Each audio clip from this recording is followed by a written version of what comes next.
So Congress తరపున కడప నుంచి YS Sharmila పోటీ చేయబోతున్నారు. మరి ప్రచారానికి విజయమ్మ రాబోతున్నారా అంటే అవుననేటువంటి సమాధానం వినిపిస్తుంది. ఇది అవునా లేకపోతే కొడుకు కోసం అటువైపు ఏమన్నా అంటే జగన్మోహన్ రెడ్డి వైపు ఏమైనా వెళ్ళేటువంటి అవకాశాలు ఉన్నాయా? అసలు ఏంటి ఈ అంశానికి సంబంధించి మనతో మాట్లాడడానికి వారి విశ్లేషణని మనతో పంచుకోవడానికి ఈరోజు మనతో పాటు ఉన్నారు senior journalist, senior political analyst CS Rao garu ఉన్నారు. వారితో మాట్లాడదాం. నమస్తే అండి. నమస్తే. కాంగ్రెస్ నుంచి కడప ఎంపీ అభ్యర్థిగా వైఎస్ షర్మిల పోటీ చేయబోతున్నారని చెప్పేసి మన అందరికీ తెలిసిందే. సో ప్రచారానికి సంబంధించి మనం మాట్లాడుకున్నట్లయితే నెక్స్ట్ అదే స్టెప్ కాబట్టి ఆవిడ చేసేది. సో ప్రచారంలో విజయమ్మ వచ్చేటువంటి అవకాశాలు ఉన్నాయి అనేటువంటి వార్త వినిపిస్తుంది. బట్ విజయమ్మ గారు వస్తారనేది మనకి ఎక్కడ క్లారిటీ లేదు ఆవిడ దగ్గర నుంచి కానీ ఎక్కడి నుంచి అని కానీ. ఎక్కువగా కొడుకు వైపే మొగ్గు చూపించేటువంటి అవకాశం ఉంది విజయమ్మ అనేటువంటి వార్తలు కూడా వినిపిస్తున్నాయి. మరి అసలు విజయమ్మ అటు కూతురు వైపు ఉంటారా లేకపోతే కొడుకు వైపు ఉంటారా? దీనికి సంబంధించి మీమ్స్ కూడా వస్తున్నాయి. అసలు ఏంటి? అసలు యాక్చువల్గా విజయమ్మ రోల్ని కనుక తీసుకుంటే ఈ మధ్యకాలంలో రిలీజ్ అయింది ఒక సినిమా యూట్యూబ్లో, వివేకం సినిమా. ఆ వివేకం 2 తీయాలేమో. విజయమ్మ అసలు ఏంటి అనేది అర్థం కావాలంటే ఆ వివేకం సినిమాలో విజయమ్మకి సంబంధించినటువంటిది పెద్దగా ఏమీ టచ్ చేయలేదు. కేవలం భారతిని ఎక్కువగా భారతి చుట్టూ తిప్పారు. అది అంటే వివేకానంద రెడ్డి గారి హత్యకు సంబంధించి అందుకు. అవును, వివేక సినిమా అంటే అంతా ఫ్యామిలీ డ్రామా అంతటిని కూడా political drama, family drama, crime అన్నీ చూపించారు. కానీ విజయమ్మకి సంబంధించినటువంటి క్యారెక్టర్ పెద్దగా ఎలివేట్ కాదు అక్కడ. కానీ ఇక్కడ విజయమ్మది ఏమవుతుంది అనేది పెద్ద ఆసక్తికరమైన అంశం. ఇప్పుడు విజయమ్మ చూడటానికి చాలా సౌమ్యంగా కనిపిస్తూ ఉంటారు. చాలా ఆప్యాయంగా పిల్లల మీద ప్రేమ కురిపిస్తూ ఉంటారు. ఎప్పుడు బైబిల్ పట్టుకొని ఉంటారు. బైబిల్ తోటి ఎక్కడికి వెళ్ళినా వెళ్తుంటారు. ఆమె అప్పట్లో గత ఎన్నికల్లో కూడా ఆమె బైబిల్ పట్టుకొని వెళ్ళడం మీద కూడా చర్చ జరిగింది ఆమె. సో ఆమెకేమో కోరిక ఎలా ఉంటుంది, ఇద్దరికి చెరొక రాష్ట్రం ఉంటే బాగుంటుంది అనేటువంటి ఒక బలమైనటువంటి కోరిక ఉంది ఆమెకి.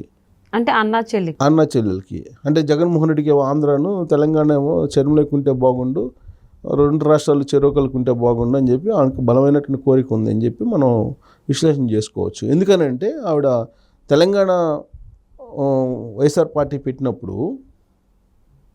ఇక్కడ షర్మిల పెట్టారు కదా, పెట్టినప్పుడు వైఎస్ఆర్ తెలంగాణ పార్టీ పెట్టినప్పుడు ఆత్మీయ సమ్మేళనాలు పెట్టారు. ఆత్మీయ సమ్మేళనాలు పెట్టి ఆత్మీయ సమ్మేళనాలకి చీఫ్ గెస్ట్గా కూడా విజయమ్మ వ్యవహరించారు.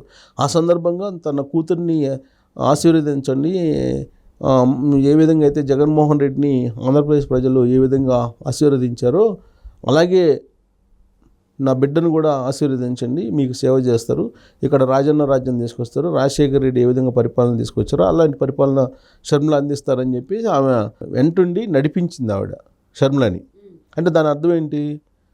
తెలంగాణ ప్రజలు ఆదరిస్తే తెలంగాణలో కూతురికి, కొడుకేమో ఆంధ్రప్రదేశ్ అనేది ఆవిడ కాన్సెప్ట్. ఆ సందర్భంగా చాలామంది ఆంధ్రప్రదేశ్లో పరిస్థితి ఏంటి, ఆంధ్రప్రదేశ్లో మరి జగన్మోహన్ రెడ్డి రాజన్న రాజ్యం ఇవ్వట్లేదని చెప్పేసి అన్నప్పుడు నాకు సంబంధం లేదు, ఆంధ్రప్రదేశ్ సంబంధం లేదు, తెలంగాణ గురించి నేను తెలంగాణ షర్మిలతో ఉంటున్నానని చెప్పారు ఆవిడ. ఆ రోజున మనం రికార్డ్స్ అంటే మొత్తం ఆవిడ చెప్పిన వాటిలో వీడియోస్ తిరిగేస్తే మనకు అర్థమవుతుంది. ఆ రోజు ఏమన్నారు, అసలు ఆంధ్రతో సంబంధం లేదన్నట్టుగా వ్యవహరించారు. ఆ తర్వాత ఏంటి, అసలు వీళ్ళిద్దరి మధ్య ఆస్తులకు సంబంధించిన గొడవలు ఉన్నాయి. తర్వాత ఇంట్లో కొన్ని కుటుంబ కథాచిత్రం నడుస్తోంది. ఈ కుటుంబ కథాచిత్రంలో కొంత ఆస్తుల పంపకం ఇవన్నీ కూడా ఉన్నాయి. ఆ క్రమంలో షర్మిలకి అన్యాయం జరిగింది అనే వాయిస్ కూడా ఆవిడ వినిపించింది విజయమ్మ ఒకనొక మూమెంట్లో. షర్మిలకి న్యాయం చేయాలి అనేటువంటి యాంగిల్లో ఆవిడ మాట్లాడారు. అన్యాయం జరిగింది షర్మిలకి అని చెప్పి, న్యాయం చేయాలంటే కనుక తెలంగాణలో ఆవిడ ముఖ్యమంత్రిని చేయాలని చెప్పి ఆవిడ వినిపించారు. కానీ తెలంగాణ సమాజం షర్మిలని చాలా సున్నితంగా చాలా తక్కువ టైంలోనే పంపించింది తెలంగాణ సమాజం. ఇప్పుడు ఆంధ్రప్రదేశ్ సమాజం ముందు ఇప్పుడు అన్నా చెల్లెళ్ళ వ్యవహారం నడుస్తుంది. ఆంధ్రప్రదేశ్ సమాజం ఏదైనా నడిపిస్తారు, తెలంగాణ సమాజం చాలా సింపుల్గా బయట పంపించేశారు. కానీ ఆంధ్రప్రదేశ్ సమాజం ఏం చేసింది, ఆంధ్రప్రదేశ్ సమాజం జగన్మోహన్ రెడ్డిని ఎత్తున పెట్టుకుంది 2019లో. ఇదే షర్మిల మాట విన్నారు, అలాగే విజయమ్మ మాట విన్నారు. విజయమ్మ షర్మిల మాట విని వాళ్ళు కన్నీళ్లు చూసి కరిగిపోయారు. ఆంధ్రప్రదేశ్ సమాజం కరిగిపోయి జగన్మోహన్ రెడ్డిని ముఖ్యమంత్రిని చేశారు. ముఖ్యమంత్రిని చేసిన తర్వాత ఏం జరిగింది అని అంటే, అప్పటి వరకు ఆంధ్రప్రదేశ్ ప్రజలు ఏమనుకున్నారు, ఆంధ్రప్రదేశ్ ఓటర్లు ఏమనుకున్నారు, రాజశేఖర్ రెడ్డి గట్స్ ఉన్నాయి, రాజశేఖర్ రెడ్డి ఏ విధంగా చేశారో అలాగే పరిపాలన చేస్తారని చెప్పేసి భావించారు. సీన్ కట్ చేసి ఏంటి చెప్పిన అబద్ధం చెప్పకుండా చెబుతున్నాడు జగన్మోహన్ రెడ్డి. రాజశేఖర రెడ్డి ఎప్పుడు అబద్ధాలు చెప్పేవాళ్ళు కాదు. కానీ జగన్మోహన్ రెడ్డి చెప్పిన అబద్ధం చెప్పకుండా అనేకసార్లు చెప్తున్నారు. అబద్ధాన్ని నిజంగా ప్రజల మధ్యకి తీసుకెళ్లేటువంటి ప్రయత్నం చేస్తున్నారు. ఆయన చెప్పినటువంటి అబద్ధాలు తీసుకుంటే అందరికీ బాగా చెవుల్లో మారుమోగేటువంటి అబద్ధాలు ఏమున్నాయి? మద్య నిషేధం, సిపిఎస్ రద్దు, ప్రత్యేక హోదా, ఇంకేమున్నాయి, అమరావతి, తర్వాత ఛార్జీలు పెంచను,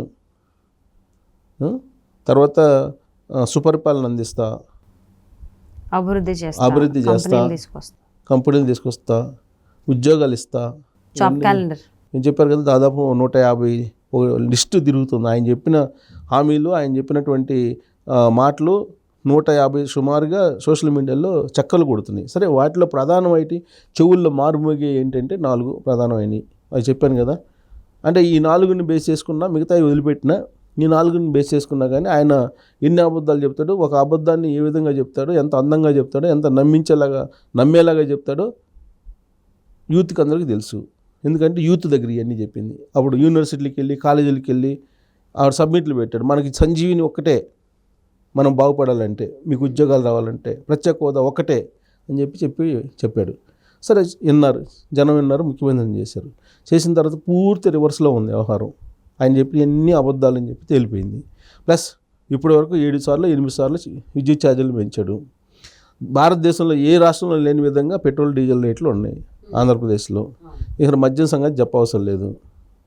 ఈ విధంగా పరిపాలన చేస్తుంటే ఆయన పరిపాలనని అద్భుతంగా ఉంది, నా బిడ్డ బ్రహ్మాండంగా పరిపాలన చేస్తున్నాడు అని ఇటీవల కాలంలో ఇడుపులపాయలో ఆయన మేమంతా సిద్ధం సభకి బస్సు యాత్రకి 21 రోజులు రాష్ట్రానికి వెళ్తున్న సందర్భంగా ఆశీర్వదించి విజయమ్మ ఆయన్ని సాగనంపి ఆ సందర్భంగా ఏం మాట్లాడింది, మళ్ళీ అవకాశం ఇవ్వండి, ఒకసారి అవకాశం ఇచ్చారు, మళ్ళీ అవకాశం ఇస్తే ఇంకా అద్భుతాలు చూపిస్తాడు జగన్మోహన్ రెడ్డి అని చెప్పి ఆవిడ ప్రచారం చేసింది. ఈ లోపల ఏం జరిగింది, కాంగ్రెస్ పార్టీలోకి షర్మిల జగన్మోహన్ రెడ్డికి సంబంధించిన అంశాలన్నిటిని తెర మీద తీసుకురావటం, కడపలో పోటీ చేయటం, ఇవన్నీ జరిగిపోయాయి. కడపలో ఆమె పోటీ చేస్తున్నారు కాంగ్రెస్ పార్టీ తరఫు నుంచి. ఆవిడ కూడా 5వ తారీఖు నుంచి ప్రచారంలోకి దిగుతున్నారు. ఈ ప్రచారంలోకి ఆవిడ 5వ తారీఖు బస్సు యాత్ర దిగుతున్న సందర్భంగా ఇడుపులపాయలో జగన్మోహన్ రెడ్డిని ఏ విధంగా అయితే ఆశీర్వదించి ప్రజల మధ్యకు పంపించిందో, అదేవిధంగా షర్మిలను కూడా ఆశీర్వదించి పంపిస్తుందా లేదా అని అందరూ ఆసక్తిగా చూస్తూ ఉన్నారు. ఆమె కోరికేమో 2 రాష్ట్రాలు చెరొక రాష్ట్రం ఇస్తే బాగుంటుందని చెప్పి ఆమె అనుకుంది. కానీ ఇప్పుడు అలా లేదు కదా, ఇద్దరు ఒకటే స్టేట్కి వచ్చారు, చెరొక పార్టీలో వచ్చారు. కానీ ఇప్పుడు ఏమనుకుంటారు, కడప వరకే మా బిడ్డకి ఇవ్వండి అని చెప్పి చెప్తారా? మిగతా రాష్ట్రాన్ని మా అబ్బాయికి అప్పచెప్పి అమ్మాయికి కడప వరకు అప్పచెప్పండి అని చెప్పి చెబుతారా? ఎందుకంటే కడపలో పోటీ చేస్తుంది ఎంపీగా. అలాంటిది ఏమన్నా చెప్తారా? లేదంటే పూర్తి స్థాయిలో ఇద్దరిని పంపిస్తున్నాను, ఎవరు కావాలంటే వాళ్ళని కోరుకోండి అని చెప్పి చెబుతారా అనేది చూడాలి. విజయమ్మ పాత్ర చాలా కీలకం ఇప్పుడు. అందుకే ఆమె బైబిల్ పట్టుకొని అబద్ధాలు ఆడొద్దు అవన్నీ చెప్తూ ఉంటారు, సూక్తులు చెప్తూ ఉంటారు. మరి ఆమె ఏం చెప్తుందో ఆంధ్రప్రదేశ్ ప్రజలకు అనేది చూడాలి మనం. అంటే ఇంతకు ముందు జరిగినటువంటి 2019 ఎన్నికల్లో అయితే విజయమ్మ వైఎస్ షర్మిల ఇద్దరు ఒకే వైపు ఉన్నారు, జగన్మోహన్ రెడ్డి వైపు. బట్ ఇప్పుడు చిత్రం మారిపోయింది. జగన్మోహన్ రెడ్డి ఒకవైపు ఉంటే వైఎస్ షర్మిల ఒకవైపు ఉన్నారు, విజయమ్మ ఎటు కాకుండా మధ్యలో ఉన్నారు. మరి ఎటువైపు వెళ్తారు రాబోయేటువంటి రోజుల్లో? ప్రచారానికి షర్మిల వైపు ఉంటారా, అటు వస్తారా, లేకపోతే అటు ఇటు కూడా ఉంటారా? చూద్దామండి. Thank you so much CS Rao garu. Thank you.